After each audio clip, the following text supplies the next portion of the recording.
Well, we're moving in to a huge week of playoff action, and we begin with the loveliest warm up, if you can even call it that. The National League playoff semi finals take place across Tuesday and Wednesday night. One leg affairs between the teams who won the eliminators, who go and visit the teams who finished second and third in the National League regular season. We'll then have the three EFL final predictions moving on this week, looking ahead to the weekend. Then next week, it's the National League final, as you'll get a spot all on its own. Today, though, it's our final semi-final episode, and it is the National League, as we look ahead to York City versus Oldham Athletic and Forest Green Rovers versus Southend United. As always, we'll encourage you to get your score predictions down in the comments as well, and if you beat or match my overall score, 3 points for a perfect score and 1 point for the correct outcome, you'll get a shout out when we return in just over a week's time to look ahead to the National League playoff final at Wembley, which for this year is actually taking place on the 1st of June. For now though, before we go and look ahead to these two semi-finals, let's have a look at how we got here by having a quick recap of our predictions for the eliminators. We predicted an Oldham win, and if you remember in the episode, we said, is it going to be 3-0 or 2-1? I ended up going for caution because of the type of games we normally get in the playoffs. I should have trusted my initial instinct because Oldham wiped the floor with a very poor Halifax side. 3 convincing home wins for them against them this season, a 4-0 win, and a very easy, comfortable passage. Not quite the same on Thursday night, was it? Rochdale and Southend served up a thriller. I correctly predicted that it would be a draw after 90 minutes, albeit there were more goals than we expected. And then Southend went and got there in extra time rather than in the penalties, which I had called in the prediction show. So that means I pick up 2 points for 2 correct outcomes. However, I was the match winner this week because everybody else in the comments went for Rochdale. Will you be making the same mistake this week, or will you be putting that right? Well, let's start on Tuesday night with the first semi-final and a side who got 96 points this season and scored 95 goals while doing so. It is York City, a home to Wednesday's winners, Oldham Athletic.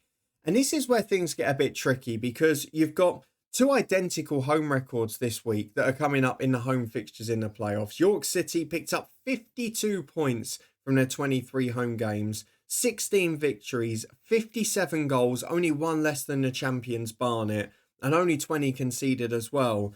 And on the flip side of that, while Oldham have been decent on the road this season, they've not been brilliant, much like Southend, who we'll talk about a bit later. Both of them picking up a lot of single points, a lot of draws, being hard to beat, but maybe not having that cutting edge to go and win a game so often away from home. They've only scored just over 1 a game on the road, but they've only lost 5 games. So when you combine those records together, a lot of me thinks it's going to be a tight game. York City have obviously had a fabulous season. They've picked up massively. They gambled on Ollie Pearce, who was scoring goals galore in the National League South, and what a signing it has been. He's continued where he left off. He's had a magnificent season for York. Comfortably top of the scoring charts with 31 goals. He's been absolutely brilliant from start to finish. And York, that's the one thing you've got to say about them. They've got goals in their team, only just behind the leaders Barnet. And when you look after that, the next was Gateshead in 7th on 76. So they're virtually 20 goals clear of the rest of the league bar the champions. They've got a goal threat that not many sides have,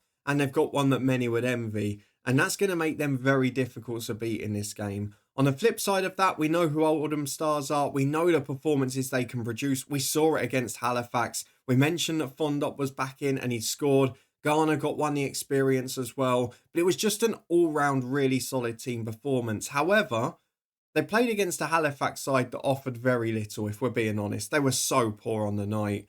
And on the flip side, you look at York and they are going to produce goals. They're going to produce chances. You know they're going to fly out the traps. But you often ask this question, and it's a bit like some other sports when you've got, do you go through qualifying, you're match sharp?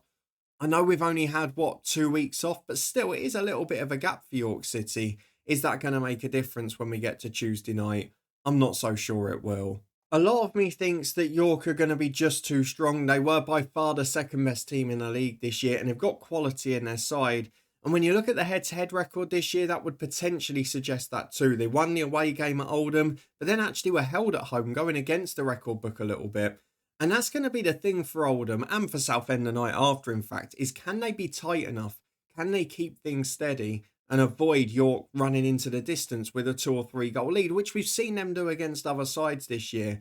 That's going to be the big ask for Oldham. Can they defensively be more solid? Because against Halifax, they weren't really tested. And in this one, they certainly are going to be. And we've seen it with Oldham in recent weeks. You've got to be fair. When we've seen Oldham come up against those good sides away from home, it's not always been pretty for them in recent weeks. We saw them struggle at Forest Green where they tried to contain them but ended up losing 1-0. Lost narrowly at Yeovil. Drew on all at York, 3 or 4 weeks ago now. So there is part of me that thinks this is going to be a tight game because although York battered Aldershot a few weeks back, otherwise their recent games, they've been the sort of 2-0s to 3-1s. They've not been scoring in those 4s, 5s and 6s that they had at times earlier in the campaign. So I have to go for a tight game here. We know there's quality on both sides. We know that York City have got abundance of experience in the team. Obviously, we've talked a lot about Oldham's in the Eliminator, but when you look at York, they've really restructured the side this year, built a young base, but then with bits of quality around it. And obviously, Ollie Pearce being that talisman up top means you've always got goals in the team. They've signed players who had been cherry-picked from other National League clubs or from top teams in the North and South and done really well with it. And overall, you have to say, regardless of success in these playoffs, it's been huge progress for York. But they'll be gutted if they don't get there, given the quality they've shown at times. They are probably, of the 6 playoff teams, the most informed one on paper. And as a result of that, I'm going to go for them to edge through. There's part of me that thinks this is going to be a really cagey game. But I'm going to go for a few goals, maybe late on in the 90 minutes. And for York City to sneak through in normal time by 2-1 at home to Oldham Athletic. York City are my first Wembley finalists. Let's turn our attention now to the second game, the Wednesday night fixture between 3rd and 7th this season, albeit there's actually less points separating these two teams than the one in the previous fixture. It is Forest Green Rovers versus Southend United, and this one, well, there's a lot that makes this difficult because Southend United were involved in an absolute barnstormer at Rochdale. It was a brilliant game. And to be fair, Rochdale scored a couple of lovely goals, but Southend hung in there. They showed character. They were magnificent. And they've done that all season. They've been gritty. They've stayed in games. And yet again, in 90 minutes, drew away from home. Would have been their 11th this season overall. 10 in a regular campaign. As again, very tight. 26 scored, 24 against. It's basically won a game. A lot of 1-1 draws. Is the sort of thing you expect on the road. For Forest Green, however, that 52 points, the brilliant home record, just one defeat, though they have been held more times than York had looking at the previous night. 52 points, though, from 23 games. And most importantly, while they scored far less, just 38, they've only let in 17 in their 23 home matches. And that's going to make it very hard to call because there's experience in both sides here. We've talked a lot about the experience in the Southend dressing room, again in that previous one. But the man who got the equaliser on the final day for Forest Green, Christian Doige, the top scorer this year, he's been showing the class at the key times. And they've got so many other players in there. They've built a really good team that competed for the playoffs. Harry Cardwell's gone there, obviously a former Southend United man. Is he going to be the sort of hero turned villain for them? You've got McCann and Circum in midfield, Innes at the back. It's a really experienced team. And you also had that luxury on the final day where they were able to rest a few, bring Doige off the bench, bring Quigley off the bench, who again, a very good striker, has done it at this level and in these games before. This is so hard to call. If you go into the league season itself, you would think, well, Southend like a draw away from home. Forest Green don't let in many. Maybe it's going to be a low-scoring tight game. Then you look at the head-to-head this season. Both games ended in 2-2 draws, which goes completely against the grain for both sides. And that's why the National League playoffs are so great. They're always impossible to call. No one would have seen a 4-3 coming in a Southend game at Rochdale. Where do you go with this one? There's so many goals in both of these sides. Gus Scott-Morris obviously leading from the back with Southend, a bit of an unusual trait. But they've got class all over. They kept going, but will 120 minutes make a difference? Maybe not. With a 6-day break between the two games, you have to hope that will make a difference there. We saw Tom Hopper popping up, Nathan Ralph the skipper. There's key players, there's experience in both sides. And they also have people who can make a big difference off the bench, which both of these sides do in fairness. I think this is going to be so tight.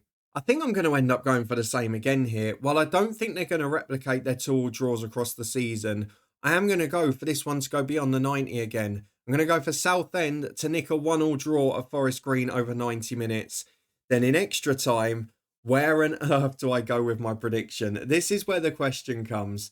Who do I call to win it in later on? Will 120 minutes catch up with Southend? Will be in there before with Forest Green having a couple of weeks off? Will that actually work out in their favour?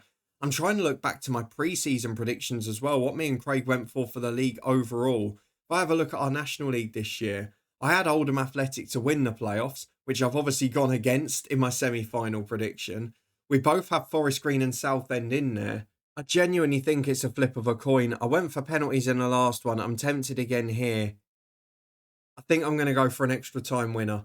And I'm going to go this time at Southend to end on the wrong side of it. I think second and third, look, they've been by far the best this season. The only worry for me is that Forest Green have drawn 17 games. And have they got that onus to go and win it? Will they just be clinging on for penalties while Southend be the aggressors, as we saw against Rochdale? Oh, I don't know. I'm going to go for Forest Green after extra time. I'm going to go for them to win it 2-1 after extra time from 1-1 after 90 minutes. I am not confident in that at all. It's an impossible game to call. I genuinely have no confidence in which way it's going to go. But I'm going to go for Forest Green by 2-1 after extra time. So with that out of the way, let's have a quick recap of what I've gone for this midweek. I am back in against my pre-season prediction where I had Oldham to win the playoffs after finishing in 5th place, which is exactly what they've done, by the way. However, I'm going to go for them to lose at York City by 2-1. I just feel they've been too strong this season. Then the second game, I'm going much tighter. A draw 1-1 between Forest Green and Southend United, with Forest Green to nick it in extra time, mainly on the flip of a coin, because I have absolutely no idea what to expect there.